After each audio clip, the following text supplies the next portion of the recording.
So, hi guys, welcome back to Scottish Mixed Martial Arts. We're joined today by Jimmy McCallum. How you doing, Jimmy? Aye, no bad, mate. How's yourself? I'm all good here. So, Jimmy, you're the first ever Scottish fighter to ever be selected to represent over at the IMMAF World Championships. Can you just sum up how you're feeling? Just blown away by it, man. Just kind of proud. Just proud. I can't even describe the way I'm feeling. Just Yeah, looking forward to go out there and put on a show. it's that way as well. This kind of feels like one of those moments in like Scottish MMA where the ball's really going to start rolling because for anybody that doesn't know, like the Aye, IMMF, it's sort of the biggest amateur world championships in the world. Like we were talking about this a wee bit off air. It's essentially the Olympics, IMMA. that's right. Aye. You just being the first Scottish guy to ever go, is that really like properly sunk in yet? Not really, mate. It's sinking in a wee bit day by day, but I'm just really proud. And just grateful for the opportunity. Yeah, 'cause it's a testament as well to the great work it's going on at Submission Factory because you haven't been Definitely. around very long, have you? No, we're just getting started. Like this is just the start of it for us. There's a lot of animals in that gym, so There seems to be a lot of animals in that part of Scotland. Like a lot of the like it's just these gyms are popping out in the right. off in the East Coast now, and it's like they're popping because you've got yourselves in Alloa, you've got Foo Dog out in Dunfermline, and then Mm, you've got Goliath out in Fife, who are all just, aye, especially in the amateur definitely. scene, like making real strides.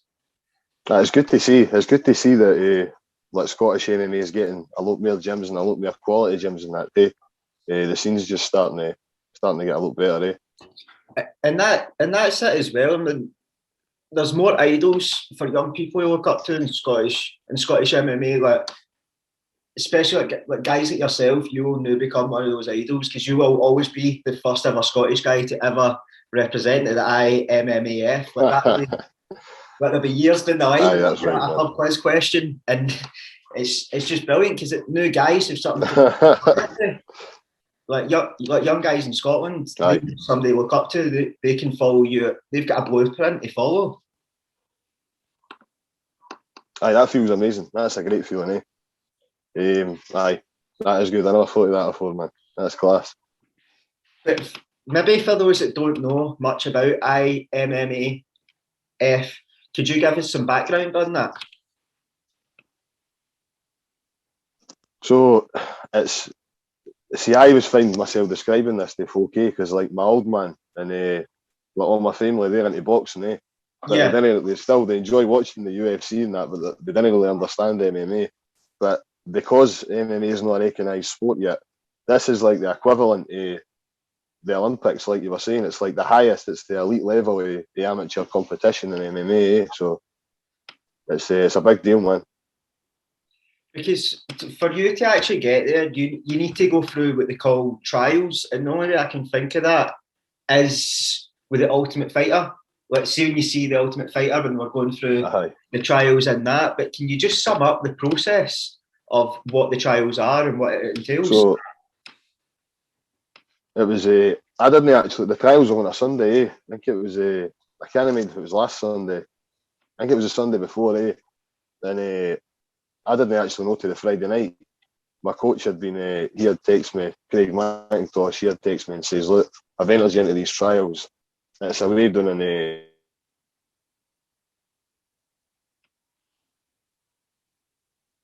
aye." So my coach Craig McIntosh. He phoned me up on the Friday and he says, I've put you in for these trials, for the IMMAF World Championship. So, sorry, mate. Oh no, that's fine. Uh, it was for the Sunday after, and my mom was really not well at the time, so I wasn't even sure about going down. She actually just passed away a couple of days ago, but I wasn't really sure about it. I was just going to leave it alone because I thought, nah, I've got more important things going on. But my mom, she's telling me, she was like, no, you're going down. Ken, you need to go down and trial for these because you're going to get into it. So I went down. My dad, he drove me down in the morning. It was like 5 hours to get down there. Got a wee sleep in the car, just jumped in. The trials lasted about 3 hours. It must have been about 30 boys there or something, just for all of England. There was another Scottish boy, Logan McGonigal, the higher level. He's a good guy. He was doing trialing as well. Unfortunately, he wasn't lucky enough to get in, but he done great today. So it was like the trials kind of consisted. It was like rounds of shadow boxing. I think just so they could see kind of how you move and everything like that. We done some cage work, some groundwork, some wrestling, sparring, just everything like that. And I just did it my best, man. Just put it on show, and they tell us we would find it in a few days. But I kind of knew. I knew when I left. I thought, right, I've definitely done this. And then I found out a couple of days later, that I had got in. That's brilliant. 'Cause who is it that assesses you? Is it like coaches for other? Is it like coaches for certain gyms or?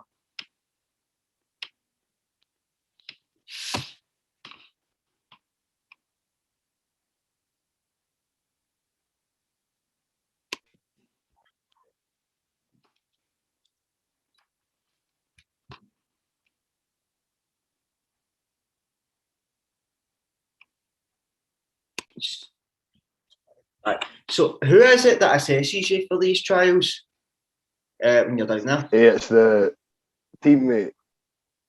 It's a team EMMAA, so the Team England. It was like a guy called Paul Kelly. I don't know if you know him. No. Andrew Fisher, he was one of them, and there was a few other coaches.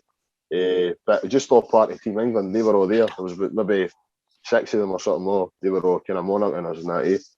Yeah. And they obviously looked at the records and that as well, which I must have done just amazing at the trials, because I've only had 2 MMA fights, and that was at lightweight, and I've been successful for the middleweight bracket. So I've only even fought in middleweight yet, so that was cool too. You must. I prefer it in with the big boys though. You must have put on a clinic. I did, man.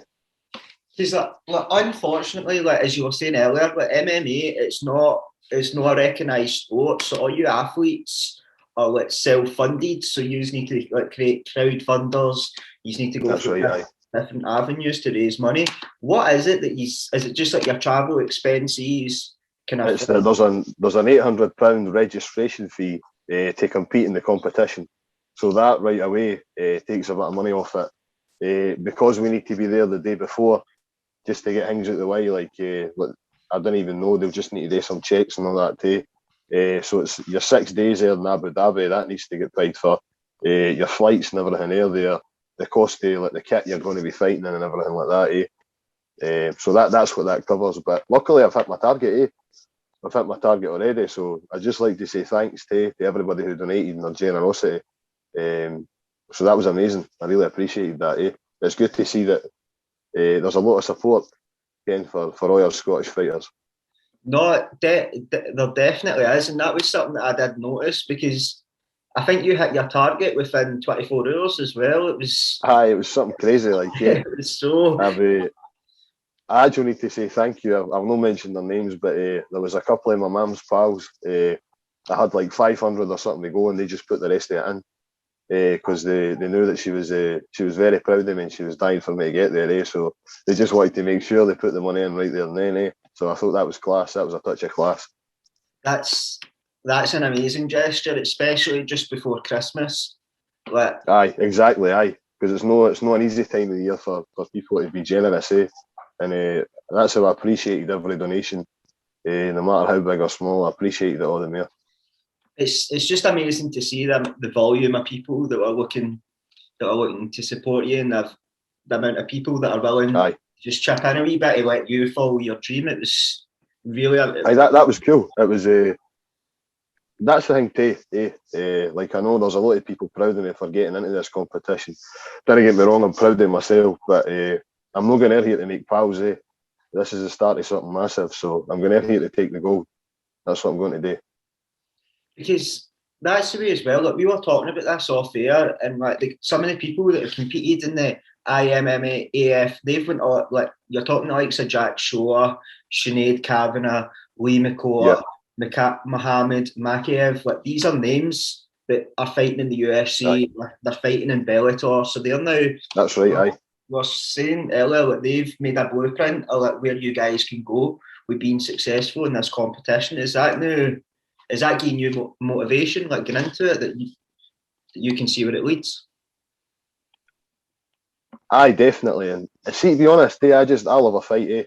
I absolutely love a fight. I've been like that since I was a wee boy. I never started fights, but I've never ever shied away from one either. And the thought, I always rise to the occasion. I feel like if I feel like a fight's going to go too easy, I'm not really motivated at all.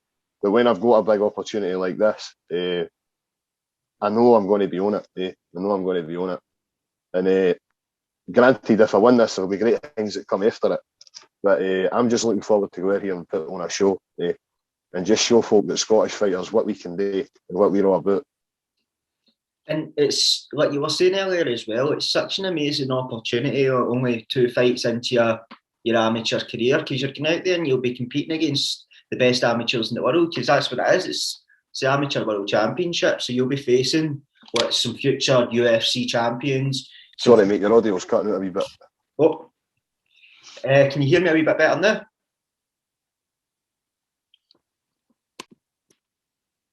Sorry, we're just having a wee bit of technical difficulties there, but just to come back to what we were saying, like as you were saying earlier, you're only 2 fights into your amateur career and you're already away to compete against the best fighters in the world, like the best amateurs in the world. You're in Amateur World You'll be facing future Bellator champions, future ONE champions, future UFC champions. So it's an amazing learning experience as well, like just to extract bits of knowledge and to network.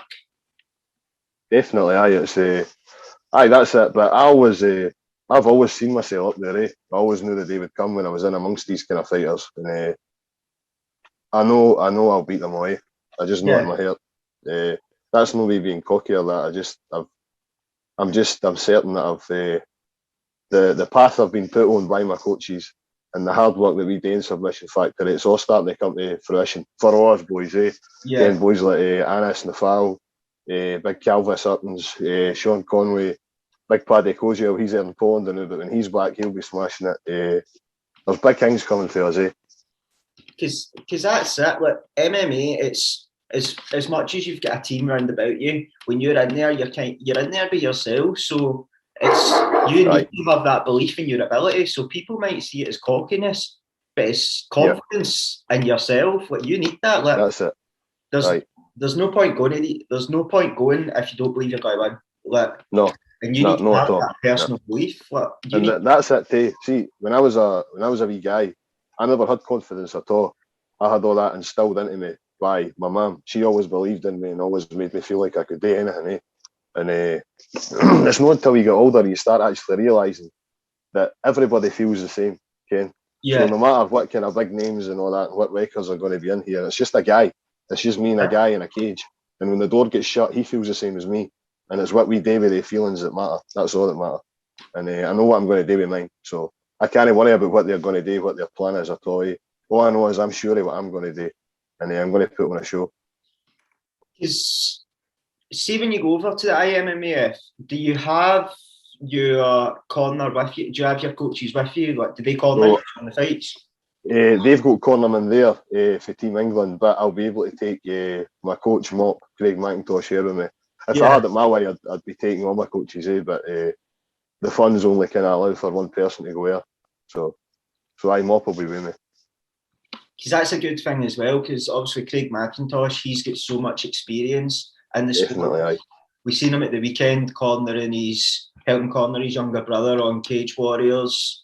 So he's cornered at some like the highest levels in Europe. So you're in very safe hands. I'm in safe hands. Like, he's an outstanding coach. Can't thank him enough for everything he's done for me. He's taught me about being a fighter. He's taught me the skills and that, but he's also taught me a lot about being a man and how to handle things. So now I'm in great hands. That seems to be a recurring theme whenever you speak to any of the guys for your gym. Just the amount of respect that you have for like Stevie and Gary and the job that they're doing with you. So it's just a real testament to that gym and just where you will be going in the future, because you've already had guys competing on Bellator. You'd think Rab Truesdale, that's right, Big Rab. unfortunately didn't get the win, but he competed on this potentially the second biggest show in the world. So even at that, that's right, aye. Amazing. But just to kind of wrap up the interview, like no doubt there'll be people watching this who'll be wanting to support you in your journey and will be looking to kind of sponsor you as you go over there. Like, how would people go about doing that? I'm not actually sure, because I've raised all the funds that I need raised. I mean, I'd be grateful for any sponsors and that, but I'd see that side of things, mate. I'm kind of clueless. I just like to train, fight. That's where my head's at all the time. No, just your support. Just tune in. Just tune in. That's all I can ask. Will it be available to watch? I would imagine so. I think the last ones were on YouTube or something like that. So, but I'll find out. I'll find out and I'll put it up on my Facebook and my Instagram page and that as well. As soon as I find out. So. Brilliant. But anyway, thanks very much for your time, Jimmy. It's very much appreciated. Is anyone you want to shout out and like that just before we wrap it up? Aye, I'd just like to give a wee shout out to my mum and just tell her I love her and I'm going to make her proud. A wee shout out to all the boys at Submission Factory. Cheers for their hard rounds. Cheers for everything you do for me.